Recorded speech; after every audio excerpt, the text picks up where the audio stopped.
భారతీయుల Kohinoor diamond British వారి దగ్గరే ఉంటుందని సుప్రీంకోర్టు తీర్పు ఇచ్చింది. కొన్ని ఆసక్తికరమైన విషయాలు చూద్దాం.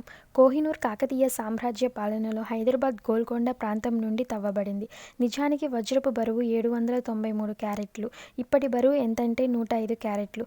1849లో జరిగిన రెండవ సిక్కు యుద్ధంలో పంజాబ్ను లొంగదీసుకున్న తర్వాత కోహినూర్ను వ్యక్తిగతంగా బ్రిటిష్ రాణికి అప్పగించాలని అప్పటి భారత గవర్నర్ జనరల్ లార్డ్ డల్హౌసీ ఆదేశించాడు. 1882లో క్వీన్ విక్టోరియా డైమండ్ రీషేప్ని చేయించింది. క్వీన్ విక్టోరియా మరణం తర్వాత కోహినూర్ క్వీన్ అలెగ్జాండర్ ఎడ్వర్డ్ భార్య 1902లో వారి పట్టాభిషేకంలో ఉపయోగించుకున్నారు.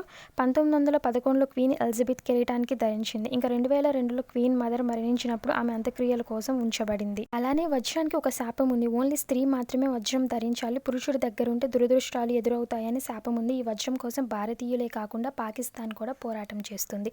ఇన్ఫర్మేషన్ నచ్చినట్లయితే సబ్స్క్రైబ్ చేయండి.